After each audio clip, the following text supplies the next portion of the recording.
അസ്സലാമു അലൈക്കും വറഹ്മത്തുള്ളാഹി തആല വബറകാത്തു. എന്താ നുസൈബ, ക്ലാസ്സിൽ ശ്രദ്ധിക്കാൻ കഴിയണില്ലേ? സാറിൻ്റെ ആ ഒരു ചോദ്യം കേട്ടപ്പോൾ നുസൈബ ഒരു നിമിഷം സാറിൻ്റെ മുഖത്തേക്ക് നോക്കി. അത് അറിയാം നുസൈബ, അതെ, നമ്മൾ പ്രത്യേകിച്ച് ഈ ഒരു മെഡിക്കൽ ശാസ്ത്രം പഠിക്കുമ്പോൾ തന്നെ നമ്മൾ ആരോഗ്യപരമായിട്ടുള്ള കാര്യങ്ങൾക്ക് പുറമെ മാനസികമായിട്ടും സൈക്കോളജിക്കൽ മൂവ്മെൻറ്റ്, അതെ, ഒരാളുടെ മനസ്സിനുള്ളിൽ എന്താണ് ഏതാണ് അതിനെക്കുറിച്ചുള്ള പല രീതിയിലുള്ള വിഷയങ്ങളും നമുക്ക് പഠിക്കാനായിട്ടുണ്ട്. അപ്പോൾ ഞാൻ ഒരു MBBS ഡോക്ടർ മാത്രമല്ല, ഞാൻ സൈക്യാട്രിസ്റ്റ് കൂടിയാണ്. അതുകൊണ്ട് അറിയാം എനിക്ക് നിൻ്റെ മുഖത്ത് എന്താണ് എന്നുള്ളത്. സാർ, അതെ, ഞാൻ പല പ്രാവശ്യമായി ശ്രദ്ധിക്കുന്നു. നിങ്ങളുടെ എല്ലാവരുടെയും മുഖത്ത് ഞാൻ നോക്കി പഠിപ്പിക്കുമ്പോൾ എനിക്ക് അതിൻ്റേതായ രീതിയിലെ റിസൾട്ട് ലഭിച്ചുകൊണ്ടിരിക്കും. കാരണം നിങ്ങൾ ഏത് ലോകത്താണെന്ന് എനിക്ക് അറിയുന്നു. നുസൈബ, സ്റ്റാൻഡപ്പ്. അവൾ അവിടെ നിന്ന് എഴുന്നേറ്റു. സാർ, അറിയാം, വിഷമിക്കേണ്ട ഒരു കാര്യമില്ല. നമ്മൾ ഏത് കാര്യം കൊണ്ടാണ് ടെൻഷനാകുന്നത്, ആ ഒരു ടെൻഷൻ അകറ്റുവാൻ ആ കാര്യം എങ്ങനെ അത് കംപ്ലീറ്റ് ചെയ്യാം, അത് ഇല്ലായ്മ അല്ലെങ്കിൽ ആ ഒരു ഭാഗം ക്ലിയർ ചെയ്യാൻ എന്തൊക്കെ വേണം എന്നുള്ളത് നിങ്ങൾക്ക് തന്നെ തീരുമാനിക്കുന്നതേ ഉള്ളൂ. വേണമെങ്കിൽ ഒരു കൗൺസിലിങ്ങിന് ഇരിക്കാം. സർ, അതൊന്നും എനിക്ക് മനസ്സിലാകുന്നുണ്ട്. അതെ, നേരത്തെ എന്നോട് സർ പറഞ്ഞു, കുട്ടി റാങ്ക് വാങ്ങിയ കുട്ടിയായിരുന്നു, പഠിക്കാൻ മിടുക്കിയായിരുന്നു. എന്നാൽ അവളുടെ കല്യാണവും ഡെലിവറി എല്ലാം കഴിഞ്ഞിട്ടാണ് അവൾ തിരിച്ചു വന്നിരിക്കുന്നത്. ഇതുവരെ ഓൺലൈൻ ക്ലാസ് ആയിരുന്നു എടുത്തിരുന്നത് എന്നുള്ള കാര്യമൊക്കെ എന്നോട് പറഞ്ഞു കഴിഞ്ഞു. അപ്പോൾ തന്നെ മനസ്സിലാക്കാലോ. അതെ, നുസൈബ കുഞ്ഞിൻ്റെ കാര്യത്തിൽ വല്ലാതെ ടെൻഷൻ ആവുന്നുണ്ട് അല്ലേ? അത് കേട്ടപ്പോൾ അവളുടെ കണ്ണുകൾ നിറഞ്ഞൊഴുകി. സാർ, അതെ അല്ലേ, എനിക്ക് മനസ്സിലാകുന്നുണ്ട്. നുസൈബ, അത്ര റിസ്ക് എടുക്കേണ്ട ആവശ്യമില്ല. കുഞ്ഞിനെ ഇട്ടിട്ട് ഇവിടെ വന്ന് പഠിക്കാന്നൊക്കെ വെച്ചാൽ അതൊരു പക്ഷെ ചിലപ്പോൾ ചില ആളുകൾക്ക് മാത്രം അത് പഠനത്തിൻ്റെ കാര്യം മുഴുവനായി തലയിലേക്ക് കയറണമെന്നില്ല. അവരുടെ മനസ്സിൽ പകുതി ഭാഗം കുഞ്ഞായിരിക്കും, കുഞ്ഞിൻ്റെ ചിന്തകൾ. എൻ്റെ കുഞ്ഞിപ്പോൾ എന്ത് ചെയ്യും, കുഞ്ഞിപ്പോൾ ഉറങ്ങിയിട്ടുണ്ടാകുമോ, കുഞ്ഞിനിപ്പോൾ എന്തായിരിക്കും സംഭവിച്ചിട്ടുണ്ടാവുക, കുഞ്ഞ് ഭക്ഷണം എന്തെങ്കിലും കഴിച്ചോ, കുഞ്ഞുറങ്ങുകയാണോ, ഉണർന്നിരിക്കുകയാണോ, കരയുകയാണോ, കുഞ്ഞിനിപ്പോൾ ആരാണ് സംരക്ഷിക്കുന്നത്, അങ്ങനെയുള്ള ചിന്തകളും കാര്യങ്ങളും എല്ലാം നുസൈബ നിൻ്റെ മനസ്സിലുണ്ട് അല്ലേ? സാറേ, അത് ഉണ്ട്. എന്താ, ക്ലാസ്സിലേക്ക് വരുന്നില്ലേ? ഇനി പാതി വഴിയിൽ വെച്ച് ഉപേക്ഷിക്കണോ? ഇതുവരെ ഓൺലൈൻ ആയിരുന്നോ? പിന്നെ സാറിൻ്റെ ഒരു ഇതുകൊണ്ട് ഇങ്ങനെ പോവുമായിരുന്നു. പക്ഷേ പ്രാക്ടിക്കൽ കാര്യങ്ങൾ അതൊക്കെ നമുക്ക് ചെയ്യുന്ന വേണമല്ലോ മോളെ. എന്താ ചെയ്യുക? എന്നാൽ അവളുടെ മുഖമാകെ ചുവന്നിരിക്കുന്നു. സാറ് ദയനീയമായി അവളെ നോക്കി. നുസൈബ, വഴിയുണ്ട്, കുഞ്ഞിനെ കൊണ്ടുപോര്. കുഞ്ഞിനെ കൊണ്ട് ഇവിടെ നിൽക്കാലോ. പിന്നെ ഇവിടുത്തെ ടീച്ചേഴ്സ്, അതേപോലെ മെഡിക്കൽ ഫീൽഡിൽ വർക്ക് ചെയ്യുന്നവരുടെ കുട്ടികളൊക്കെ നിൽക്കുന്ന ഒരു ഡേ കെയർ ഉണ്ട്. അവിടെ ആക്കിക്കഴിഞ്ഞാൽ നിനക്ക് വേണമെങ്കിൽ വരുമ്പോൾ കുഞ്ഞിനെയും കൊണ്ട് വരാം, പോകുമ്പോൾ കുഞ്ഞിനെയും കൊണ്ട് പോകാം. അതല്ല എങ്കിൽ ഇവിടെ വനിതാ ഹോസ്റ്റലുണ്ട്. ഇവിടുത്തെ ഡോക്ടേഴ്സിനൊക്കെ വേണ്ടിയിട്ട് ഹോസ്റ്റലുണ്ട്. ആ ഒരു സൗകര്യം നിനക്ക് ഉപയോഗപ്പെടുത്തുകയാണെങ്കിൽ തീർച്ചയായും നിനക്ക് ഇവിടെ നിൽക്കാം. എന്നാൽ പിന്നെ ഈ ഒരുപാട് എത്ര മണിക്കൂർ യാത്രയുണ്ട്? സാർ, 1.5 മണിക്കൂർ. 1.5 മണിക്കൂർ യാത്ര, അതും ബസ് യാത്രയിലും കാറായാലും ഒക്കെ. പിന്നെ ഒരാളെ ബുദ്ധിമുട്ടാക്കണം അല്ലേ എപ്പോഴും? ഹസ്ബൻഡ് എന്നെ കൊണ്ടാക്കിയതിന് ശേഷം പിന്നെ ഷോപ്പിലേക്ക് പോവുക, പിന്നെ ഈവനിങ്ങിൽ എന്നെ കൊണ്ടുവരാനും. അതൊക്കെ ഉണ്ട്, അതൊക്കെ ഷോപ്പ് കട്ട് ചെയ്ത് വരല്ലേ. നുസൈബയോട് എനിക്ക് പറയാനുള്ള മറ്റൊന്നുമല്ല, ഇവിടെ ഹോസ്റ്റലുണ്ട്, അവിടെ നിൽക്കാം കുഞ്ഞിനെയും കൊണ്ട്. പിന്നെ കുറച്ച് സമയമല്ലേ, അതിനിടയിൽ ഫുഡിൻ്റെ ടൈമിൽ ഇൻ്റർവെല്ലിനൊക്കെ നിനക്ക് പോയി കാണുകയും കുഞ്ഞിനെ പാല് കൊടുക്കുക, അങ്ങനെയൊക്കെ ചെയ്യാം, നോ പ്രോബ്ലം. എന്താ, അതൊന്ന് ആലോചിച്ച് നോക്ക്. അല്ലാതെ ഇതിപ്പോൾ എന്താ ചെയ്യുക? നീ ഒരു ഡോക്ടറാണ് ആകാൻ പോകുന്നത്. ഒരു ഡോക്ടർ ഇത്രമാത്രം ടെൻഷനായി ക്ലാസ് കേൾക്കുമ്പോഴേ അത് എങ്ങോട്ടെത്തും? നമ്മുടെ സ്ഥാപനത്തിൻ്റെ ഒരു അഭിമാന താരമാണെന്നാണ് പറഞ്ഞത് സാറ്. അപ്പോൾ ആ സമയത്ത് ഞാനിവിടെ ഇല്ലായിരുന്നു, പക്ഷെ നിന്നെക്കുറിച്ചൊക്കെ പറഞ്ഞു കഴിഞ്ഞു. അതുകൊണ്ട് തന്നെ നുസൈബ, ഞാൻ പറഞ്ഞ ഈ ഒരു കാര്യം നീ ചെയ്യുക. അല്ലാതെ ഇപ്പോൾ ഈ ക്ലാസ്സിൽ വെറുതെ ഇരുന്നിട്ട് കാര്യമില്ല. നീ ഇരിക്കുമ്പോൾ നിൻ്റെ ചിന്തകൾ പലയിടത്തേക്ക് പോയിരുന്നു. ഞാൻ ചോദിക്കട്ടെ, ഇപ്പോൾ ഞാൻ എന്താണ് എക്സ്പ്ലെയിൻ ചെയ്തത്? ഉം? ഞാൻ ക്ലാസ് തുടങ്ങിയല്ലോ. We are going to discuss about this is pregnancy time and patient situations എന്നൊക്കെ പറഞ്ഞിട്ട് ഞാൻ ഇവിടെ ക്ലാസ് എടുത്തു. നിനക്ക് എന്തെങ്കിലും ഇതിനെക്കുറിച്ച് ഡൗട്ട്സുകളൊന്നും ചോദിക്കാനല്ലേ? പലരും ചോദിച്ചു, നീ ഒരു ഡൗട്ട്സും ചോദിക്കുന്നില്ല, നീ അവിടെ ഇരിക്കുകയാണ് ചെയ്യുന്നത്. പറയൂ, എക്സ്പ്ലെയിൻ ചെയ്യൂ, എന്താണ് ഞാൻ ക്ലാസ് എടുത്തതിനെക്കുറിച്ച്? ഒരു നിമിഷം നുസൈബ എഴുന്നേറ്റു. അവൾക്ക് എന്ത് പറയണമെന്നായിപ്പോയി. സർ, അറിയാം, എനിക്കറിയാം നിൻ്റെ തലയിലേക്ക് എത്രമാത്രം അത് കയറിപ്പോയിട്ടുണ്ടെന്ന് എനിക്ക് നന്നായിട്ടറിയാം. അതുകൊണ്ട് ഞാൻ ചോദിച്ചു ഡൗൺ. പക്ഷേ ഞാൻ നിന്നെ കുറ്റം പറയുന്നില്ല, കുറ്റം പറഞ്ഞിട്ട് കാര്യമില്ല. നിൻ്റെ സിറ്റുവേഷൻ അതാണ്. അതുകൊണ്ട് നീ MBBS പഠിക്കാൻ ആഗ്രഹിക്കുന്നുവെങ്കിൽ കുഞ്ഞിനെയും കൊണ്ട് ഇവിടെ നിൽക്കുക. അതല്ല എങ്കിൽ പിന്നെ പറഞ്ഞിട്ട് കാര്യമില്ല മോളെ. ഓൺലൈനൊക്കെ കഴിഞ്ഞു അതിൻ്റെ ടൈമൊക്കെ. ഏത് നഴ്സിംഗ് വിദ്യാർത്ഥികൾ വരെ ഒരു വർഷം ഒരു 5-6 മാസം ആകുമ്പോഴേക്കും അവരെ ഹോസ്പിറ്റലിലാണ് പ്രാക്ടിക്കലിന് വിടുന്നത്. അപ്പോൾ ഡോക്ടറാകുന്ന നിനക്ക് എന്താ ആലോചിക്കാം, നിനക്കിത് കണ്ടിന്യൂ ചെയ്യണോ അതോ സ്റ്റോപ്പ് ചെയ്യണോ എന്നുള്ളത്. ശരിക്കും നുസൈബ എന്ത് ചെയ്യണമെന്നായിപ്പോയി. റബ്ബേ, അതെ, മൊത്തത്തിൽ നുസൈബക്ക് ടെൻഷനുണ്ട്. കാരണം മറ്റൊന്നുമല്ല, അതെ അന്ന് തൻ്റെ ഇത്താത്ത സൗദ പറഞ്ഞ കാര്യത്തെക്കുറിച്ചൊക്കെ അത് ടെൻഷനുണ്ട്. പക്ഷേ അവളൊരിക്കലും ക്ഷമ ഇല്ലാത്തതായിട്ട് അവൾ പോകില്ല. ക്ഷമിക്കാൻ അങ്ങേയറ്റം ക്ഷമയുടെ നെല്ലിപ്പലിക വരെ കാണുന്നവളാണ്. എങ്കിലും ആരൊക്കെ തന്നെ ഉപദ്രവിച്ചാലും ഒരിക്കലും ഒരാളെ ചീത്ത പറയുകയോ ഒന്നും ചെയ്യാതെ ക്ഷമിച്ച് ജീവിതം മുന്നോട്ട് കൊണ്ടുപോകുന്നവളാണ് നമ്മുടെ നുസൈബ. അതുകൊണ്ട് തന്നെ അവളുടെ ജീവിതത്തിൽ വിജയം കിട്ടുകയും ചെയ്തു. ക്ഷമയില്ലാത്ത ഒരു പരിപാടി അവളുടെ അടുത്തില്ല. എല്ലാത്തിലും ക്ഷമിക്കും. അതെ, ക്ഷമിക്കുന്നവരുടെ കൂടെയാണ് അള്ളാഹു എന്നുള്ളൊരു വാക്കാണ് അവളുടെ നെഞ്ചിലുള്ളത്. അല്ലാഹ് എന്തൊക്കെ തന്നെയാലും റബ്ബേ പഠിച്ചോനെ ബിസ്മില്ലാഹി തവക്കൽതു അലല്ലാഹ്, ആ ഒരൊറ്റ വാക്കാണ് അവൾ രക്ഷിക്കുന്നത് എല്ലായ്പ്പോഴും. ഇപ്പോഴും അവൾ ഷമ്മാസിനെ വീട്ടിൽ നിന്ന് ഇറങ്ങി പോകുവാൻ വേണ്ടി നിൽക്കുകയോ അല്ലെങ്കിൽ ഷമ്മാസിനെ കുറിച്ച് വേണ്ടാത്തരം ഓരോന്ന് പറയുകയോ ഒന്നും ചെയ്തിട്ടില്ല. അവൾ സൗദ പറയുന്നതെല്ലാം കണ്ണീരോടെ കേട്ട് നിൽക്കുക എന്നല്ലാതെ ഒരക്ഷരം പറഞ്ഞിട്ടില്ല. നുസൈബ, എന്താ പ്ലാൻ? സർ, ഞാൻ ചോദിച്ചു നോക്കട്ടെ. ഓക്കെ, സമ്മതം വേണം എല്ലാവരുടെയും. അങ്ങനെയാണെങ്കിൽ മാത്രം നിങ്ങൾക്ക് കണ്ടിന്യൂ ചെയ്യാം. പിന്നെ എന്തൊക്കെ തന്നെയാലും ഓക്കെ, ഞാൻ ആലോചിച്ച് നോക്കട്ടെ. നീ കുഞ്ഞിനെ കൊണ്ടുവരികയാണെങ്കിൽ ഇവിടെ എത്ര ഡോക്ടേഴ്സ് ഉണ്ട്, അവരുടെ കുഞ്ഞുങ്ങളുടെ കൂടെ കുട്ടിയെ വളർത്താം, നോ പ്രോബ്ലം. കുഞ്ഞിനെ കുറച്ച് മണിക്കൂറിനില്ല, അങ്ങനെ തന്നെയല്ലേ ഇപ്പോൾ ഈ ഗൾഫ് രാജ്യങ്ങളിൽ ജോലി ചെയ്യുന്നവരൊക്കെ ഡ്യൂട്ടി സമയത്ത് ഭാര്യയ്ക്കും ഭർത്താവിനും ജോലിയാകുമ്പോൾ കുഞ്ഞുങ്ങളെ, അതും പ്രസവിച്ചിട്ട കുഞ്ഞുങ്ങളെ വരെ അവർ ഡേ കെയറിൽ ആക്കിയതിന് ശേഷം അവർ പോകും. ആ ടൈമിന് തിരിച്ചെത്തി കുഞ്ഞിനെ കൊണ്ടുപോകും. എന്നാൽ പിന്നെ പ്രശ്നമില്ല, കുഞ്ഞിനെ കാണുകയും ചെയ്യാം. അതല്ല, നിങ്ങൾക്ക് ഹോസ്റ്റൽ ഇവിടെ അപ്പാർട്ട്മെൻറ്റ് സൗകര്യമാണ് അവൈലബിൾ ആണ്, അതും വേണമെങ്കിൽ നിൽക്കാം. എത്രയോ ലേഡീസ്, കുട്ടികൾ, ഡോക്ടേഴ്സ് ഫാമിലി ഇവിടെ നിൽക്കുന്നുണ്ട്, നോ പ്രോബ്ലം. അതൊക്കെ നിങ്ങളുടെ ഇഷ്ടം. എന്നാൽ നുസൈബയ്ക്ക് എന്ത് പറയണമെന്നായിപ്പോയി. അവളെ പഠിപ്പിക്കുന്ന ആ ഡോക്ടറിനെ ദയനീയമായി നോക്കി. നോ പ്രോബ്ലം, വിഷമിക്കേണ്ട ആവശ്യമില്ല. ഞാൻ ഓപ്ഷൻസ് പറഞ്ഞു എന്ന് മാത്രം. അത് മോൾക്ക് ഇഷ്ടമുള്ള പോലെ മോളുടെ ഫാമിലിയുമായി തീരുമാനിച്ച്, അതായത് നിൻ്റെ ഭർത്താവുമായി തീരുമാനിച്ച് നിനക്ക് തീരുമാനങ്ങൾ എടുക്കാം. ഞാൻ ജസ്റ്റ് ഒന്ന് സൂചിപ്പിച്ചു എന്ന് മാത്രം, ഓക്കെ? എന്നാൽ ഈ സമയം സൗദ പുത്തൻവീട് തറവാട്ടിൽ. ഇനിയിപ്പോൾ പറയണ്ട മക്കളേ, സത്താറിൻ്റെ ഭാര്യൻ്റെ അടുത്തേക്ക് പോയി ഇപ്പോൾ അതുകൊണ്ട് സ്ഥിരമാക്കി. ആദ്യമൊക്കെ രാത്രി എന്തെങ്കിലും ആവശ്യത്തിൽ, ഇപ്പം പകലും. ആദ്യം പകലായിരുന്നു, പിന്നെ രാത്രിയായി. ഇപ്പതാ നുസൈബ ഇല്ലാത്ത നേരം നോക്കി എത്ര പെട്ടെന്നാണ് എൻ്റെ പൊന്നാരെ പോകുന്നത്. ഉമ്മക്ക് എന്തിൻ്റെ കേടാത്? ഉമ്മ ഇതൊക്കെ പ്രോത്സാഹിപ്പിക്കുകയാണോ? ഇത് നുസൈബയോട് പറയണം നുസൈബ, ഈയായിട്ട് ഇനി ഷമ്മാസിൻ്റെ കൂടെ ജീവിക്കണ്ട.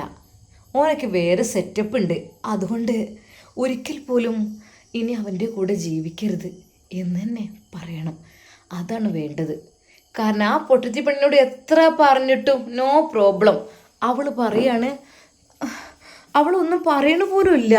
പറയുന്നതൊക്കെ കേട്ട് കരയാന്നല്ലാതെ ആ കുട്ടിക്ക് ഇത് എന്തിനു കേടാന്ന് അവർ പ്രതികരിക്കുക. അല്ലേ ഭർത്താവ് വരുമ്പോൾ ചോദിക്കോ? ഞാനൊക്കെ ആണെങ്കിൽ അപ്പം തന്നെ ചോദിച്ചിരുന്നു, എന്താണ്, എവിടെയാണ്, എങ്ങനെ വെച്ച് കണ്ട്. ഇനിയിപ്പോൾ ഫസീലത്താനത്തിന് നേരിട്ട് കാണുമ്പോൾ എനിക്ക് ചോദിക്കാനുണ്ട് നവാസ് ഖാനോട്. ഇതിനാണെന്നുണ്ടെങ്കിൽ എന്നെ കെട്ടിക്കൊണ്ടുപോകേണ്ട വല്ല ആവശ്യം ഉണ്ടായിരുന്നു എന്ന് ചോദിക്കാനുണ്ട്. പക്ഷേ ഒക്കെ ഗൾഫിലല്ലേ, എൻ്റെ സ്ഥിതി ഇതാകുകയും ചെയ്തു. അല്ലെങ്കിൽ ഞാനുണ്ടല്ലോ നവാസ് ഖാനോട് എനിക്ക് ഒന്ന് രണ്ട് വർത്താനം ചോദിക്കാണ്ട്. ആയിക്കോട്ടെ, ഏതായാലും ഒരു ജീവിതം ഇങ്ങനായി തീർന്നു. പക്ഷേ ഈ നുസൈബാനെ ഷമ്മാസി എത്രമാത്രമാണ് സ്നേഹിക്കുന്നത്. എന്തൊരു സ്നേഹമാണ് റബ്ബേ അവർ തമ്മിൽ. ഭയങ്കര കെയറിങ് കാര്യങ്ങൾ. സത്യം പറഞ്ഞാൽ എനിക്ക് അസൂയ തോന്നാണ്. ഇന്നിപ്പോൾ അവിടെ നിന്ന് നുസൈബാനെ കൊണ്ടുവരാൻ പോയി എനിക്കറിയില്ല. എന്തായാലും വേണ്ടിയില്ല. എന്നാൽ ഈ സമയം അതാ കോളേജിലേക്ക് ഷമ്മാസ് വിളിക്കുന്നു. നുസി ഇക്ക. ആ എന്താ എപ്പോഴാണ് ടൈം? അത് നിങ്ങളെവിടെ? ഞാനിവിടെ അർജൻറ്റ് ഒരു ജോലിയിലാണ് വേണേ. ആണോ? എന്നാൽ ഞാൻ ബസ്സിന് അങ്ങോട്ട് വരാം. ഇവിടെ നേരിട്ട് ബസ് ഉണ്ടല്ലോ, അവിടെ ബസ് സ്റ്റോപ്പിൻ്റെ ഭാഗത്തേക്ക് ഞാൻ എൻട്രൻസ് കോച്ചിങ് ചെയ്ത ഷാമുൻ്റെ മൊബൈൽ ഷോപ്പിൻ്റെ ഭാഗത്തേക്ക് വന്നാൽ മതി കേട്ടോ. ഞാനിവിടുന്ന് വരാം. ഇനി അവിടുന്ന് എത്രയും ദൂരം 1.5 മണിക്കൂർ അങ്ങോട്ടും ഇങ്ങോട്ടും കൂടിയൊക്കെ ആയി വരുമ്പോഴേ ഒരുപാട് ലേറ്റ് ആവൂലേ? അപ്പോൾ ഞാൻ അങ്ങനെ ചെയ്യാം കേട്ടോ. അങ്ങനെയാണോ? വേണ്ട പെണ്ണേ, തിരക്കായിരിക്കും ബസ്സിന്. ഇല്ല കുഴപ്പമില്ല, ഞാൻ അങ്ങോട്ട് വരാം. ഇനി ഒരുപാട് കുഞ്ഞിനെ കാണാതിരിക്കാൻ. കുഞ്ഞു ഉമ്മാൻ്റെ അടുത്താണ്, ഒരു പേടിയും പേടിക്കേണ്ട ആവശ്യമൊന്നുമില്ല കേട്ടോ. എന്നാൽ നീ എന്താണെന്ന് വെച്ചാൽ ഇനിയിപ്പോൾ എന്താ, ഞാൻ വരാം. ഇനിയിപ്പോൾ ഒറ്റയ്ക്ക് പ്രയാസമാവോ? ഉമ്മ എന്നെ ചീത്ത പറയാം, അതെനിക്ക് പേടി. അല്ലിക്ക, ഞാൻ വന്നോളാം അങ്ങോട്ട് കേട്ടോ. എന്നാൽ ശരി. പിന്നെ നോക്കണേ, നല്ല ശ്രദ്ധിച്ച് വരണം കേട്ടോ. അവിടെ എത്താൻ നേരത്ത് വിളിക്കണം കേട്ടോ. അങ്ങനെ ഏതാ നുസൈബ അന്ന് കോളേജ് കഴിഞ്ഞ് ഒറ്റയ്ക്ക് ബസ്സിന് വരാൻ വേണ്ടി നിൽക്കുന്നു. അതുവരെ ഹസ്ബൻഡ് വരുമെന്ന് പറഞ്ഞതായിരുന്നു. ഫ്രണ്ട്സുകൾ പറഞ്ഞു, എന്തിനാ പെണ്ണേ അതിനങ്ങോട്ട് വരുത്തുന്ന, അത്രയും ദൂരം പിന്നിട്ട് നമുക്ക് ഒരുമിച്ച് ബസ്സിന് പോയാൽ എന്ത് രസാടി, അടിപൊളി വൈബായിരിക്കും മോളേ. ബസ്സിനൊക്കെ പോകുമ്പോൾ ബസ്സിൽ ആ പാട്ട് എന്തൊക്കെ ഇട്ടുകാണ് എന്ത് രസം മോളെ. ഏത് കാറിൽ യാത്ര ഉണ്ടെങ്കിലും ബസ് യാത്ര അതൊരു വേറെ വൈബ് തന്നെയാണ്. നമ്മൾ ഒരിക്കലും അത് മിസ് ചെയ്യരുത് കേട്ടോ. പിന്നെ അങ്ങനെ എനിക്കതാ പറയാനുള്ളത്. നമുക്ക് എന്തായാലും ഒരുമിച്ച് പോവാം. അതെ, കൂടെയുള്ള ഫ്രണ്ട്സുകളെല്ലാം അത് പറഞ്ഞപ്പോൾ നുസൈബക്കും ചെറിയൊരാഗ്രഹം തോന്നാതില്ല. എടി എൻ്റെ ഹസ്ബൻഡ് വരും, പക്ഷെ ഇന്ന് എന്തോ ഒരു ലൈറ്റായിട്ട്. എടി പൊന്നാര പെണ്ണെ, നീ വിളിച്ച് പറഞ്ഞേക്ക് വരണ്ട, ഞങ്ങൾ വരാമെന്ന് പറയും. എന്നാൽ ആ നിമിഷം തന്നെ നുസൈബ വീണ്ടും വിളിച്ചു. ഇക്ക. എന്താ പെണ്ണേ? ഞങ്ങൾ വന്നോളാട്ടോ. ശ്രദ്ധിക്കണം പെണ്ണേ, സൂക്ഷിച്ച് വരണം കേട്ടോ. ആയിക്കോട്ടെ, എൻ്റെ ഫ്രണ്ട്സുകളൊക്കെ ഉണ്ട്. അല്ലേ ഇത്രയും ലോങ്ങെന്ന് നീ മാത്രമല്ലേ ഉള്ളൂ? പലരും പാതി വഴിയിലേക്ക് ഇറങ്ങും. എന്നാൽ ശരി, ആയിക്കോട്ടെ. നല്ലോണം ശ്രദ്ധിച്ച് സൂക്ഷിച്ചൊക്കെ പോകണം കേട്ടോ. പിന്നെ ഒരു കാര്യം പറയട്ടെ. എന്ത് കാര്യം? ഹിജാബ് പൊന്തിക്കരുത് കേട്ടോ. ആ മുഖം അതെനിക്കുള്ളതാണ്, അതാരും കാണാൻ എനിക്ക് ഇഷ്ടമല്ല കേട്ടോ.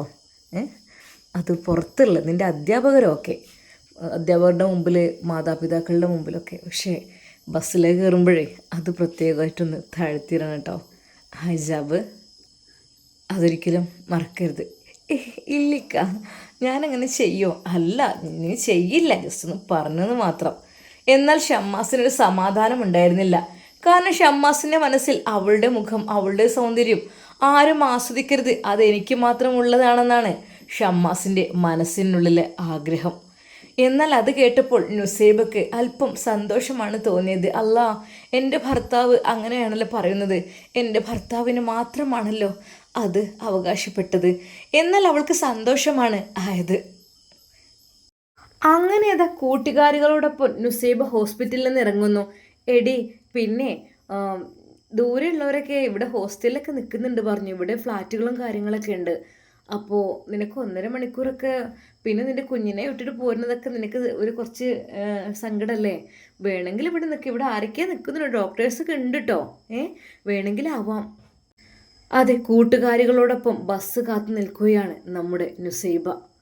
അവൾക്ക് ശരിക്കും പഴയ ഒരു കാലമാണ് ഓർമ്മ വന്നത്. അതെ, ഞാൻ എൻട്രൻസിന് പോകുന്ന സമയം ബസ് കാത്തു നിൽക്കുന്നത്, അത് ഷമ്മാസിനെ കാണുന്നത്, അതൊക്കെ ആലോചിച്ചപ്പോൾ അവളുടെ മനസ്സ് ഒന്ന് വിങ്ങിപ്പോയി. റബ്ബേ, അല്ലാ, ഒത്തിരി സ്നേഹിച്ചിരുന്നു ഒരുപാട്. പക്ഷേ ചില കാര്യങ്ങളൊക്കെ കാണുമ്പോൾ കേൾക്കുമ്പോൾ റബ്ബേ നീ എനിക്ക് ക്ഷമ നൽകണേ അല്ലാ. അപ്പോഴും അവൾ അത് തന്നെയാണ് പറയുന്നത്. പഠിച്ചവന് ബ്ലോക്ക് ഉണ്ടല്ലോ, ഇവിടുന്ന് എങ്ങനെ കഴിച്ചില്ല. അതെ, തൻ്റെ പ്രിയപ്പെട്ട കുഞ്ഞിൻ്റെ ആ മുഖം അവളുടെ മനസ്സിലേക്ക് ഓടിയെത്തി. എവിടെ എൻ്റെ ഫാത്തിമ മോളെ, ഉമ്മച്ചി ഇപ്പം വരാട്ടോ, ഉമ്മച്ചി ഇട്ടു പോയതല്ലേ പൊന്നുമോളെ, മോള് കരയണ്ട കേട്ടോ. ഇൻഷാ അല്ലാ ഉമ്മച്ചി ഓടി എത്താട്ടോ അങ്ങോട്ട്. അവൾ കരഞ്ഞു പോയി. എന്നാൽ ഈ സമയം ഷമ്മാസ് അതാ ആ വീട് ലക്ഷ്യമാക്കി പോവുകയാണ്. റബ്ബേ പഠിച്ചോനെ, കുഴപ്പമൊന്നും ഇല്ലാത്തതും വലിയ കാര്യം തന്നെ. ഷമ്മാസ് അതാ വാഹനം അങ്ങോട്ട് തിരിച്ചു. എന്നാൽ അതാ ഷമ്മാസ് ആ ഒരു കാഴ്ച കണ്ടു. റബ്ബേ, അതെ ശരിയാണ്, വീടിൻ്റെ പല ഓടുകളും എല്ലാം തെന്നിമാറി വീണു പോയിട്ടുണ്ട്. ശരിക്കും ഒരു കാറ്റ് കടിച്ചാൽ വീഴാൻ പോകുന്ന സിറ്റുവേഷൻ തന്നെയാണ്.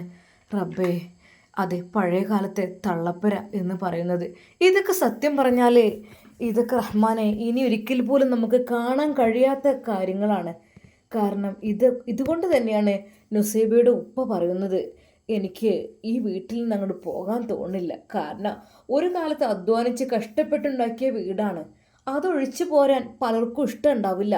എത്ര വലിയ വീടാണെങ്കിലും ആ കൊച്ചുകുടില് അത് ആ ചെറിയ വീട് ആവുമ്പോഴേ അതൊരു സന്തോഷം തന്നെയാണ് അവിടെ.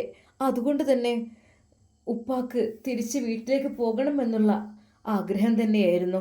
എന്നാൽ ഈ സമയം അതാ ഷമ്മാസ് നേരെ എളാപ്പയെ വിളിച്ചു. ആ എളാപ്പ, അത് ഷാമോനാണ്. ആ മോനെ പറയും, അത് അല്ലെ നമുക്ക് ആ തറവാട് നന്നാക്കി കൊടുക്കാൻ ഉപ്പാക്ക് അതായിരിക്കും ഇഷ്ടം. സത്യമാണ് എൻ്റെ പൊന്നു മോനെ, ഞാൻ നിന്നോട് പറയുകയാണെങ്കിൽ എനിക്കിപ്പോൾ അതെന്നോട് പറയേണ്ട ആവശ്യമില്ല, എന്നാലും പറയാതിരിക്കാൻ പറ്റൂലല്ലോ എൻ്റെ പൊന്നാരെ. അത്രയും നല്ല വാർപ്പിൻ്റെ വീടും കാര്യങ്ങളും ഇൻ്റർലോക്ക് ചെയ്ത മുറ്റും എല്ലാ സൗകര്യങ്ങളും കാര്യങ്ങളും, യൂറോപ്യൻ ക്ലോസറ്റും, ചൂടുവെള്ളത്തിന് ചൂടുവെള്ളം, പച്ചവെള്ളത്തിന് പച്ചവെള്ളം, അങ്ങനെ ആ ഒരു കണ്ടമാന സാധനമൊക്കെ ഈ സെറ്റാക്കി തന്നിട്ട് നോക്ക്. എൻ്റെ അമ്മോശം കാക്കാക്കേ, അതിനാ ഓടിട്ട ആ വീട്ടിലിങ്ങനെ കിടക്കുന്ന സുഖം അത് പറയാം. ആ ഒരു കാവി വിരിച്ച സ്ഥലത്ത്, അല്ലെങ്കിൽ ആ ഒരു ഓടിട്ട വീട്ടിൽ കിടന്നാലേ എനിക്ക് സമാധാനം ഉണ്ടാവുള്ളൂ. അല്ലാതെ എനിക്ക് ഇതൊന്നൊരു സുഖം കിട്ടണില്ലാന്ന് ആ പിതാവ് പറയല്ലേ. പിന്നെ ഇപ്പം എന്താ എൻ്റെ പൊന്നാര ഷാമോൻ എന്നോട് ഞാൻ പറയാം. ഞാൻ പറഞ്ഞു കാക്ക നമുക്ക് നന്നാക്കാം, ഓട് കുറച്ചൊക്കെ ഒന്ന് പാറിപ്പോയിക്കണല്ലോ, അപ്പോൾ ഒന്ന് മാറ്റി മേഞ്ഞാൽ പോരെ, അതൊന്നും ഇപ്പോൾ അത്ര വലിയ പണിയുള്ള കാര്യമൊന്നുമല്ല. ഞാൻ പറഞ്ഞു പൊന്നാര കാക്ക, നിങ്ങൾ ഇഞ്ഞു ആ പഴഞ്ചെന്തൊന്ന് വിടി. എടാ റഹീമേ, അതെ എൻ്റെ വിയർപ്പാണ് ആ ഒരു വീട്, അതൊന്ന് കെട്ടിപ്പൊന്തിച്ചാൽ എത്ര കാലം ഞങ്ങൾ ഇടങ്ങാറായിക്കണ്. ആദ്യം ഒന്ന് തറക്കം വണ്ടി കുറേ നയിച്ചു, തറപ്പണി കഴിഞ്ഞ് കുറേ കെടുക്കും, പിന്നേക്ക് മണ്ണിടൽ, അന്ന് പിന്നെ ബെൽറ്റ് വാർക്കലും കാര്യങ്ങളൊന്നുമില്ല. പിന്നെ അതിൻ്റെ മേലെ ഈ ഒരു മണ്ണ് ഉരുട്ടിക്കാണ്ടുള്ള ഇതുണ്ടല്ലോ, മണ്ണ് കുഴച്ചുകാണ്ട് കട്ട മുറിച്ചും, അതൊക്കെ ഞാൻ തന്നെ ചെയ്യും. അതെ, പാടത്തെ പണി കഴിഞ്ഞ് വന്നാൽ ഞാൻ കട്ട മുറിച്ചും ഓരോ കട്ട അങ്ങനെ ഉണ്ടാക്കി അതിങ്ങനെ കുറേ കൂട്ടുമ്പോൾ അപ്പോൾ പിന്നെ പടുക്കാൻ ഒരുത്തനും കൂടി വിളിച്ചുകാണ്ട് ഞാൻ മണ്ണോണ്ട് തന്നെ തേമ്പിക്കാണ്ട് ഈ കട്ട വെച്ച് പടുക്കും. മോനെ, അങ്ങനെ ഉണ്ടാക്കിയ വീടായിരുന്നത്. എനിക്കറിയില്ല, അതിങ്ങോട്ട് പൊളിച്ചൊഴിവാക്കുക എന്നൊക്കെ പറയുമ്പോഴേ എൻ്റെ നെഞ്ച് പൊട്ടുന്ന പോലെ. അതാണ് ഞാനത് പിന്നെ നന്നാക്കുക, ഞാൻ അവിടെ കിടന്നോളാം എന്നൊക്കെ പറഞ്ഞത്. എന്നാൽ ഷമ്മാസിന് ശരിക്കും മനസ്സിലായി, എളാപ്പാ എന്നാൽ പിന്നെ പറഞ്ഞിട്ട് കാര്യമില്ല, ഞാൻ ആളെ സെറ്റാക്കിയിട്ട് ഈ വീടിൻ്റെ പൊട്ടിയ ഓടും കാര്യങ്ങളും അതൊക്കെ മേയൊന്ന് സെറ്റപ്പ് ആക്കാൻ പറയാം. പൊന്നാരൻ്റെ ഷാമോനെ സെറ്റപ്പ് വേണ്ട, ആ ഓടൊന്ന് മേഞ്ഞെടുത്താൽ മതി. ചുമര് തേക്കാനും അടിപ്പണി എടുക്കാനും അതിനൊന്നും നിൽക്കണ്ട, അതൊക്കെ പഴയ കാവ്യ പോലെ തന്നെ. അതാണ് മൂപ്പര് ആഗ്രഹം. അപ്പം പിന്നെ അങ്ങനെ തന്നെ മതി കേട്ടോ. എളാപ്പാ, ഞാൻ എന്താ വെച്ചാൽ ചെയ്തോളാം കേട്ടോ. അതിന് ഇനിയിപ്പോൾ ഞാനിവിടെ വന്നൊന്നും പറയും വേണ്ട, ഞാൻ ഉപ്പാനോടും ആരോടും പറയണ്ട, ഞാൻ എന്തായാലും പണിക്കാരൊന്ന് വിളിച്ച് കാണിച്ചു കൊടുക്കട്ടെ കേട്ടോ. എന്നാൽ പിന്നെ അവർക്ക് അതിനുള്ള ക്യാഷും കൊടുത്ത് അവർ സെറ്റാക്കിയിട്ട് ഉപ്പാക്കൊണ്ട് പോരാലോ. കാരണം ചില ആളുകൾക്ക് അങ്ങനെ പഴമയുടെ ആ ഒരു ഇത് അങ്ങോട്ട് മാറിക്കിട്ടൂല. ആ പൊന്നാര ഷാമോനെ, ഉമ്മാക്ക് അങ്ങനെ ഉണ്ടായിരുന്നു, പക്ഷെ ഉമ്മാക്ക് പൂതി ഉണ്ടായിരുന്നു പുതിയ വീട്ടിൽ കാണും. കാരണം അവിടെ ആകെ ചോർന്ന് വലിച്ചിട്ട് ഉമ്മ ദുആ ചെയ്യുന്നു, പഠിച്ചോനെ എൻ്റെ കുട്ടികൾ ഈ ചോർന്ന് വലിച്ചില്ല എപ്പോഴാണ് ഒന്നൊന്ന് കഴിച്ചിലാകുക എന്നൊരു ഇതുമായിരുന്നു. ഉമ്മാക്ക് പെരുത്ത് സന്തോഷമാണ് കേട്ടോ ഞങ്ങൾക്ക് ആ വീട് കിട്ടിയപ്പോഴേ.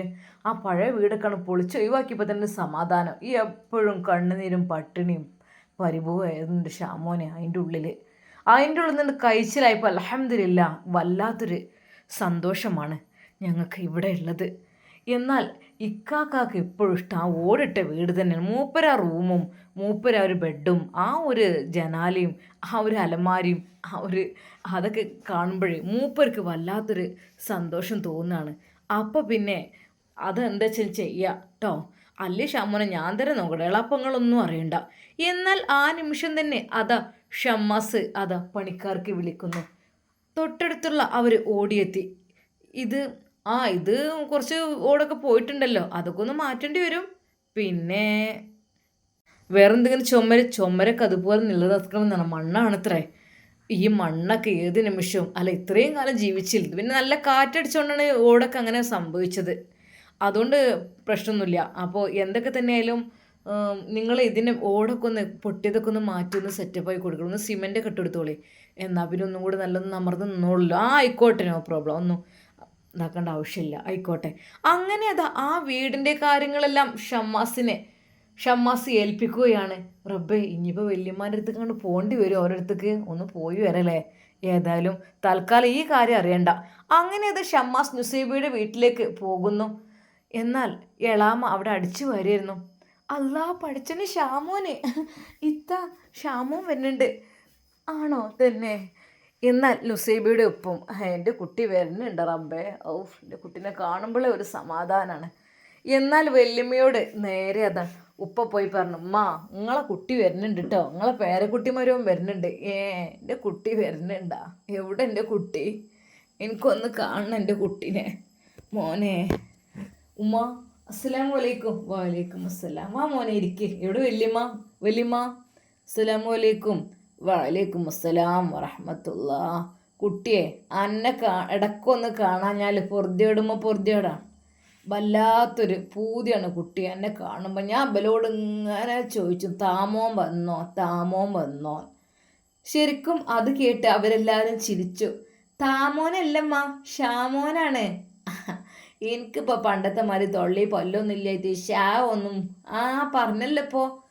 അല്ലേ, എനിക്കൊരു തീർപ്പുതി താമോനേന്ന് വിളിച്ചതാണ്. വല്യമ്മ നിങ്ങൾ പേര് മാറ്റണ്ട കേട്ടോ. ഓലമ്മ ഐഷ്യമ്മ ഉണ്ടല്ലോ, അതറിഞ്ഞാലേ നിങ്ങൾക്ക് 2 കിട്ടുമായിക്കാരം. ഓളത്തുനിന്ന് 2 കിട്ടിയാലും കുഴപ്പമില്ല. ഓളിൻ്റെ കുട്ടിയല്ലേ എൻ്റെ ഐഷു. കണ്ടില്ലേ, വലിയ സ്നേഹത്തിലാണ് മൂപ്പത്തിരട്ട്. ഇടക്കൊന്ന് പറയല്ലോ നുസൈബാൻ്റെ വല്യമ്മാൻ്റെ അടുത്തേക്ക് പോയിക്കൊണ്ടിന്നുള്ളത്. അതൊരു പൂതിയാണ്. എന്നാലും എൻ്റെ കുട്ടി വന്നല്ലോ. വല്യമ്മ നിങ്ങളിപ്പോൾ പഴയതിനേക്കാളും മാഷാ അല്ലാ ഉഷാറായിക്കാൻ കേട്ടോ. എൻ്റെ പൊന്നാരെ സമാധാനം ഉണ്ട് കുഞ്ഞെ. മറ്റോടത്ത് നമുക്ക് സമാധാനം ഏത് നേരത്ത് തലയിൽ കൂടെ പൊയിഞ്ഞാടോ എന്നുള്ള ചിന്തയാണ് ഏത് നേരവും. കാരണം മേലൊക്കെ നന്നായിട്ട് പുല്ലും ഓലയും ഓടും എല്ലാം കൂടെയൊക്കെ കണ്ട് ഒപ്പിച്ചിട്ട് കാണ്ടേ അന്ന് അങ്ങനെ എൻ്റെ പൊന്നാരൻ്റെ കുട്ടികളെ മേത്ത് കൊയിഞ്ഞാടോ. റബ്ബേ, എനിക്കൊരു സമാധാനം. ഞാൻ എപ്പോഴും തോരക്കാണ്, പഠിച്ചവനെ കൊണ്ടുപോകണം, എൻ്റെ കൊണ്ടേക്ക് ആ പിഞ്ച് മക്കളെ കൊണ്ടുപോകല്ലേട്ടോന്ന്. അത്രക്കും എൻ്റെ മനസ്സിക്ക് ഇടങ്ങാറയിനെ. അല്ല, ഇപ്പം എൻ്റെ കുട്ടിയെ നല്ലൊരു വീടും കാര്യങ്ങളൊക്കെ ചെയ്തു തന്നതുകൊണ്ട് വല്ലാത്ത റാഹത്തായിട്ട് മാഷാ അല്ലാ അൽഹംദുലില്ലാഹ്. പക്കെങ്കിൽ കുട്ടിയെ എനിക്ക് ഇവിടെ നല്ല പെരയും കൂടിയൊക്കെ ഉണ്ടാക്കി നിൽക്കണം. എൻ്റെ മോണ്ടല്ലോ, ഓനെ എന്നെ കൊണ്ട് പറയുകയാണെങ്കിൽ ആ പരിക്ക് പോകണം എന്നുള്ളൊരു ചിന്ത മാത്രമാണ്. എന്താ ഇപ്പം ഇങ്ങനായ കാട്ടുക ഉമ്മ? അതിനെന്താ, ഓരോരുത്തർക്കും ഓരോ ഇഷ്ടങ്ങൾ ഉണ്ടാവുമല്ലോ. എന്നാൽ സേവയുടെ ഉപ്പ അങ്ങോട്ട് വന്നു. എന്താ ഉമ്മ അങ്ങനെ കുറ്റം പറഞ്ഞു കൊടുക്കണേ? ഒന്നുമില്ല എൻ്റെ പൊന്നാരെ, നല്ല പെരയും കൂടിയൊക്കെ കിട്ടിയിട്ട് എനിക്ക് മാണ്ട പയ ഓടിട്ട പെരയിൽ കിടന്നാൽ എനിക്ക് ഉറക്കം കിട്ടുമെന്നല്ല ഇജ്ജ് പറയണത്. അത് ഇവനോട് ഞാൻ പറയുന്നു. എന്നാൽ ഷമ്മാസ് പറഞ്ഞു, ഉപ്പ നമുക്ക് നമ്മൾ വീട് പണി സെറ്റായി തുടങ്ങി വാർപ്പ് കഴിഞ്ഞല്ലോ, ഇനി ബാക്കിയുള്ളതൊക്കെ അല്ല ഇൻഷാ അല്ലാ. മോനെ അതൊന്നും ധൃതിയൊന്നുമില്ല മോനെ. അതിന് കുട്ടികളെ പൂതിക്ക് വേണമെങ്കിൽ ആ ഉപ്പ കുട്ടികളും ഉമ്മയും ഉപ്പയൊക്കെ എല്ലാവരും അവിടെ നിൽക്കണം കേട്ടോ. ഇൻഷാ അല്ലാ. മോനെ ഇവിടെ എനിക്കൊരു ഇടങ്ങാറ് തോന്നാണ്. കാരണം ഇവിടെ റഹീമും കുട്ടികളും ഉമ്മയും എല്ലാവരും കൂടി ആ കൂട്ടത്തേക്ക് ഞാനും ഇവളും കൂടി മക്കളും കൂടിയും കയറി ചെന്നപ്പോഴേ സത്യം പറഞ്ഞാൽ എനിക്ക് ഒരു ഇടങ്ങാറ് തോന്നാണ്. ഞാൻ അങ്ങോട്ട് ആ പരീക്കനങ്ങോട്ട് എൻ്റെ പൊന്നാരിപ്പോൾ പോകാം ഇൻഷാ അല്ലാ. കുറച്ച് ദിവസം ഇവിടെ നിൽക്കിങ്ങൾ കേട്ടോ മോനെ. സത്യടാ എനിക്ക് ഇങ്ങോട്ട് ഒരു ബുദ്ധിമുട്ടോ. റഹീമാണ് ഇപ്പോൾ ഉള്ള ചിലവും കാര്യങ്ങളൊക്കെ നടത്തുന്നത്. ഇവിടെ വന്നതിന് ശേഷം പണിയും കിട്ടാനില്ല എൻ്റെ പൊന്നാരൊപ്പം ഞങ്ങളോട് പറഞ്ഞില്ല ഒരു കട ഇട്ട് തരങ്ങളെ ഇരുന്നോളിന്ന്. അതിക്കുള്ള സാധനം ഞാൻ ഇറക്കി തരുമല്ലോ. അതിക്കുള്ള സാധനം ഞാൻ ഇറക്കി തരും. നിങ്ങൾ അവിടെ ഇരുന്നാൽ പോരെ? നിങ്ങളൊന്നും അറിയണ്ട. നിങ്ങൾക്ക് ചുരുങ്ങിയതൊരു 10,000 2,500 ഉറുപ്പ്യ നിങ്ങളെ കയ്യിൽ ബാക്കി വരും കച്ചവടം ഉണ്ടെങ്കിൽ. എന്തേ, അത്രയൊന്നല്ല, കുറഞ്ഞ രീതിയിലുള്ള കച്ചവടത്തിനാണ് ഞാൻ പറയണത്. എന്നാൽ ഷമ്മാസ് അത് പറയുമ്പോൾ ഉപ്പാക്ക് വലിയൊരു താല്പര്യം ഉണ്ടായിരുന്നില്ല. എന്തൊക്കെ തന്നെയായാലും റഹീംക്ക അതിനോട് ഒരു യോജിപ്പുണ്ടായിരുന്നു. എല്ലാവരും അപ്പോഴേക്കും അത് സന്തോഷത്തോടു കൂടി ഷമ്മാസിൻ്റെ അടുത്തെത്തി അവന് ചായ എല്ലാം ഉണ്ടായി കൊടുത്തു. എൻ്റെ പൊന്നും ഒന്നും വേണ്ട, ഏതായാലും പടച്ച റബ്ബ് കാത്തു. അതങ്ങനെ തലയിക്കൊക്കെ വീണിക്കുകയാണെങ്കിലോ അള്ളാഹു ബിസ്മില്ലാഹി തവക്കൽതു അലല്ലാഹ്, അതേ പറയാനുള്ളത്. അങ്ങനെ അത് വീടിൻ്റെ പണി പൂർത്തീകരിക്കുവാനുള്ള കാര്യങ്ങളെല്ലാം അവിടെ ഏൽപ്പിച്ചു ഷമ്മാസ് തിരിച്ചു പോരുകയാണ്. പഠിച്ചോനെ, ഒരുപാട് ലേറ്റ് ആയുള്ളത്. നുസിബിൻ്റെ ബസ്സിന് കയറാമെന്ന് പറഞ്ഞപ്പോഴാണ് അവന് തിരിച്ചു പോരാതിരുന്നത്. എന്നാൽ ഈ സമയമായപ്പോഴേക്കും അതാ നുസൈബ മെയിൻ ബസ് സ്റ്റോപ്പിൽ ഇറങ്ങി. അതെ, ഇനിയൊരു ഓട്ടോ വിളിച്ച് പോയാൽ മതി, അല്ലെങ്കിൽ ബസ് ഉണ്ടാകും, അത് വല്ലപ്പോഴും ഉണ്ടാവുള്ളൂ. പക്ഷേ ഷാമു അങ്ങോട്ട് വരാമെന്ന് പറഞ്ഞിരുന്നല്ലോ. അവൾ അപ്പോൾ തന്നെ ഫോൺ എടുത്ത് വിളിച്ചു. ഹലോ. ആദ്യം ഫോൺ എടുത്തില്ല, വീണ്ടും ഇക്ക നിങ്ങളെവിടെ? എൻ്റെ പെണ്ണെ, നീ ഇങ്ങ് പോര്, ഞാനിവിടെ അത്യാവശ്യം അർജൻറ്റ് കേസിലാണ് കേട്ടോ. ഇവിടെ എത്തിയില്ലേ, ഇന്ന് ഒരു ഓട്ടോ വിളിച്ച് പോയിക്കോ കേട്ടോ. പുത്തൻവേടി തറവാട് എന്ന് പറഞ്ഞാൽ മതിയല്ലോ കേട്ടോ. ക്യാഷൊക്കെ ഞാൻ കൊടുത്തിട്ടുള്ള ഗൂഗിൾ പേ ചെയ്യും, ഞാൻ ഇട്ട് തരാം അയക്ക് കേട്ടോ. എന്നാൽ അവൾക്കത് വല്ലാത്ത ഷോക്കായി. റബ്ബേ, ഇവിടെ വരെ എത്തിയിട്ടും ഷാമോൻ എന്നെ കൊണ്ടുവരാൻ വരുന്നില്ലല്ലോ റബ്ബേ, എന്തായിരിക്കും സ്ഥിതിഗതികൾ? എന്നാൽ അവൾ അപ്പോൾ തന്നെ ബസ്സിൻ്റെ സമയം നോക്കി. എന്തിനാണ് വെറുതെ ഓട്ടോയ്ക്ക് പോകുന്നത്? ഓട്ടോയിൽ പോലെ എനിക്ക് സമാധാനമില്ല. ബസ്സിൻ്റെ സമയം അവൾ നോക്കി. ഒരു 20 മിനിറ്റ് വെയിറ്റ് ചെയ്താൽ ഉണ്ടാവും. പഠിച്ചവനെ, ചൂടാണ്, എന്നാലും സാരമില്ല. 20 മിനിറ്റ് അവൾ ബസ്സിന് വേണ്ടി വെയിറ്റ് ചെയ്തു. വല്ലപ്പോഴുമൊക്കെയാണ് ആ ബസ്സിൻ്റെ ടൈം, അത് ചോദിച്ചറിഞ്ഞ്. അതെ, ഒരുപാട് കാലമായി ബസ്സിന് കയറിയിട്ട്. അവൾ ബസ്സിന് കയറി. ഹിജാബ് ധരിച്ചതുകൊണ്ട് സമാധാനമുണ്ട്, ആരും വല്ലാതെ ശ്രദ്ധിക്കൂല. അല്ലെങ്കിൽ ഷമ്മാസിൻ്റെ ഭാര്യ എന്നൊക്കെ പറഞ്ഞ് എല്ലാവരും നോക്കും. എന്തൊക്കെ തന്നെയാലും അവളത് ആ പുത്തൻ വീട് തറവാടിൻ്റെ മുൻപിൽ അവിടെ ബസ്സിറങ്ങി വരുന്ന മരുമകളെ കണ്ട ഐഷുമ്മ, അല്ല ഇതിപ്പോൾ എന്തേ കുട്ടിയെ, എവിടെ ഷാമോനെ? ഉമ്മ അസ്സലാമു അലൈക്കും. വഅലൈക്കും അസ്സലാം. എന്നാൽ കുഞ്ഞിനെ എടുത്തുകൊണ്ട് ഐഷുമ്മ നിൽക്കുകയാണ്. അതെ, തൻ്റെ പ്രിയപ്പെട്ട കുഞ്ഞിനെ കണ്ടപ്പോൾ അവൾക്ക് എന്ത് ചെയ്യണമെന്നായിപ്പോയി. അവൾ പെട്ടെന്ന് കൈ കഴുകി അതാ കുഞ്ഞിനെ എടുക്കുവാൻ വേണ്ടി, വാരി എടുക്കാൻ വേണ്ടി ഓടുന്നു. പെട്ടെന്ന്, അല്ല താത്ത, നിങ്ങൾ വലിയ മെഡിക്കൽ വിദ്യാർത്ഥിയല്ലേ? പുറത്തുനിന്ന് ഡ്രസ്സൊന്നും വന്ന് കഴിച്ചിടാതെ അച്ചേൽക്കാണോ കുട്ടി നിങ്ങൾ തൊടുന്നത്?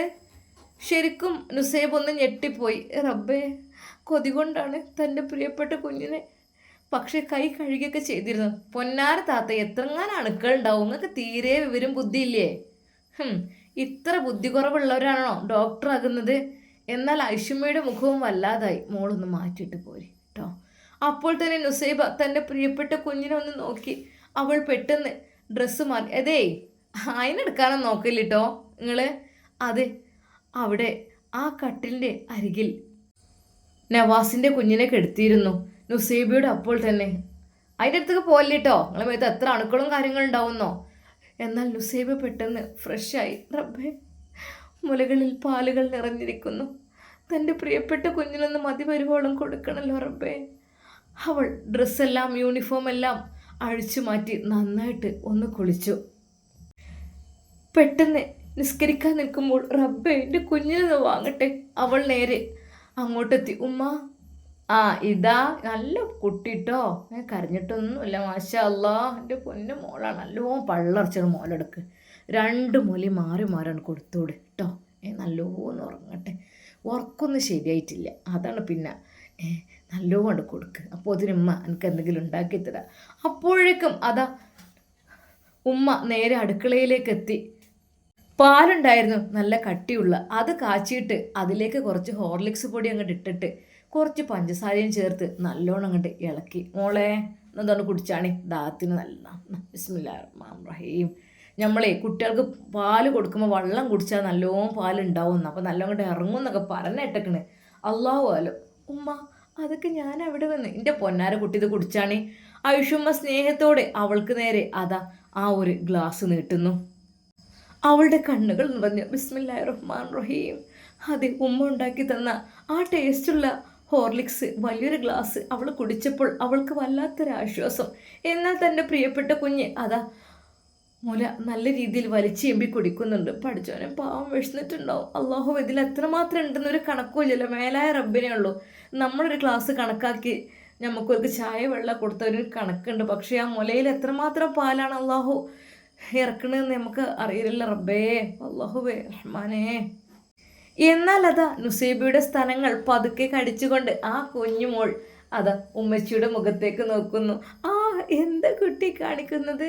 അതെ, എന്നാൽ ആ ഒരു പുഞ്ചിരിയിൽ അവൾ അങ്ങ് വീണ് പോവുകയെന്ന്. പഠിച്ചവനെ, ഉമ്മച്ചിൻ്റെ കുട്ടിനെ വിട്ടിട്ട് ഉമ്മച്ചിക്ക് പോകാൻ കഴിയൂലട്ടോ, ഉമ്മച്ചിക്ക് നിൽക്കാൻ കഴിയണില്ല അവിടെ, നമുക്ക് വേഗം അവിടെ പോവുക അല്ലെ എന്തേലും ചെയ്യാനട്ടോ, ഉമ്മച്ചിക്ക് ഇല്ലാതെ നിൽക്കാൻ കഴിയൂല, അല്ലെങ്കിൽ പഠനം വേണ്ട. അതെ, തൻ്റെ പൊന്നുമോളെ കെട്ടിപ്പിടിച്ച് കരഞ്ഞുകൊണ്ട് അതാ അവൾ അതിന് പാലൂട്ടിക്കൊണ്ടിരുന്നു. എന്നാൽ ഈ സമയം നുസൈബയുടെ അരികിലേക്ക് അതാ അവൾ കടന്നു വരുന്നു. താത്ത, ശരി, എന്താ കുട്ടിക്ക് പാലെടുക്കുക? ആ, ഇങ്ങോട്ട് പോര് സൗദിത്ത. ആ, അല്ല, നിങ്ങളിപ്പോൾ എങ്ങനെ ബസ്സിന് ഒറ്റയ്ക്ക് പോരേ? ആ, ബസ്സിന് ഒറ്റയ്ക്ക് പോന്നു. അതിനിപ്പോൾ എന്താ, ഫ്രണ്ട്സുകളൊക്കെ ഉണ്ടായിരുന്നു, എന്നാലും ഇപ്പോൾ അവിടെ അങ്ങാടി ഏറ്റവും ഓക്കെ. അത് കഴിഞ്ഞിട്ട് ഓട്ടോറിക്ഷ വിളിച്ചു പോലെ പിന്നെ ബസ്സിന് ഒരു പോകുമ്പോൾ നല്ല മട്ടത്തിന് ക്ഷാമവും കൊണ്ടാക്കിയൊക്കെ തിന്നീനല്ലേ, വരുമ്പോൾ ഇപ്പോൾ എൻ്റെ ഒറ്റ കുട്ടീനെ കാണാനില്ലാതായ. എൻ്റെ പൊന്നാര പെണ്ണേ, ഒരു കൺട്രോളുമാണ് കേട്ടോ. കൺട്രോൾ എൻ്റെ കയ്യിലില്ലെങ്കിലൊക്കെ കൈവിട്ട് പോകും. എപ്പെങ്ങാനും പോയതാ അത്.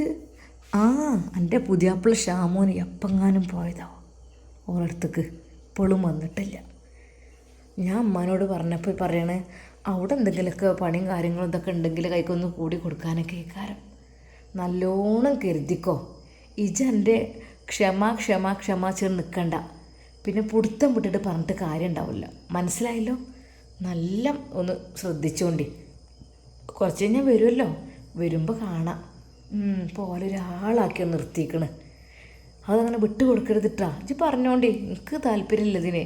നിങ്ങൾ വേണമെങ്കിൽ ഒരാൾ കെട്ടിക്കോളി, എന്നാലും ഞാൻ നിങ്ങളപ്പം നിൽക്കൂല. അങ്ങനത്തെ പരിപാടിയാണ് നിങ്ങൾ ഇങ്ങനെ ഹറാമ ചെയ്യണത്. നേരിട്ട് തുറന്ന് പറഞ്ഞോണ്ടി. എന്നാൽ നുസൈബയുടെ കണ്ണുകൾ നിറഞ്ഞൊഴുകി. അതേടി, എപ്പെങ്ങാനും പോയിക്കണ്. ഉമ്മാനോട് ഉമ്മ ഞാൻ ഒരിടത്തുനിന്ന് പോയിട്ട് വരാം, എന്താ മട്ട അറിയാലോ, എന്താ പെണ്ണുങ്ങളും കുട്ടികളും ഒറ്റ. ഏതായാലും പഠിച്ച റബ്ബ് കാക്കട്ടെ. പിന്നെ നല്ലോണം പറഞ്ഞെടുത്തോണ്ടി, പറഞ്ഞില്ല അറിയണ്ട. പിന്നെ വേറൊരു കാര്യം കൂടി പറയാണ്ട്. ഷമ്മാസിന് പന്നിലേറെ സ്നേഹം ഇതൊക്കെ എന്നോട് തോന്നുന്നുണ്ട്. എനിക്ക് നോക്ക്, ഞാൻ അതിൻ്റെ മോറൊക്കെ നല്ല നിറം വെച്ചിക്കണം നോക്ക്. അവൾ നിറമിഴികളോടെ അവളുടെ മുഖത്തേക്ക്. അതിനിപ്പോൾ എന്താ നിങ്ങളുടെ മുഖത്തിന് ഭംഗിക്കുറവില്ലല്ലോ. അതെ, ഷമ്മാസ് അവിടുന്ന് പച്ചമഞ്ഞൾ താഴത്തെ തൊടുവ് പോയി പറിച്ചു കൊടുന്ന് തേങ്ങ പൊളിച്ച് തന്ന് ഒക്കെ ചതച്ചൊക്കെ ശരി തന്നു. എനിക്ക് തേച്ച് കുളിച്ചാനുള്ളതൊക്കെ ഓനുണ്ടാക്കി തന്നു. അത് പോരെ, നമുക്ക് ഇളച്ചന്മാരായാലൊക്കെ പോരെ. ദൂരെ സ്നേഹമെന്നോ, എന്നോട് വരെ ഇത്ര സ്നേഹമില്ല. അല്ലെങ്കിൽ ഇപ്പോൾ ഷമ്മാസിനെ മറ്റുള്ള പെണ്ണുങ്ങളോട് അതുകൊണ്ട് സ്നേഹമല്ലേ. ഇപ്പം തപ്പ പോയിക്കണ് അതാത്താനടുത്തേക്ക് ഇപ്പോഴും വന്നിട്ടില്ല. എന്തൊക്കെയാവും പഠിച്ചോനറിയാം. എന്നാൽ അതെല്ലാം കേട്ട് നുസൈബ ഉരുകി പോവുകയായിരുന്നു. റബ്ബേ, എന്തൊക്കെ ഞാൻ കേൾക്കുന്നത്. റബ്ബേ, അവളെല്ലാം പടച്ച റബ്ബിൽ അർപ്പിച്ചു.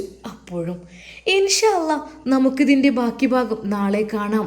എന്നാൽ നുസൈബയുടെ വിചാരം അത് സെലീനയുടെ വീട്ടിലേക്ക് പോയതാണ് എന്നതിലാണ് അത് അവൾ സൗദ തെറ്റിദ്ധരിപ്പിച്ച് വെച്ചിട്ടുള്ളത്. പക്ഷേ ഒരിക്കലും തൻ്റെ വീട്ടിലേക്കാണ് എന്നുള്ള കാര്യം അവൾക്ക് അറിയില്ലായിരുന്നു. ഇൻഷാ അല്ലാഹ് എല്ലാം തെളിയുമോ? നമുക്കിതിൻ്റെ ബാക്കി ഭാഗം നാളെ കാണാം. അതുവരേക്കും എല്ലാവർക്കും അസ്സലാമു അലൈക്കും വറഹ്മത്തുള്ളാഹി തആല വബറകാതുഹു.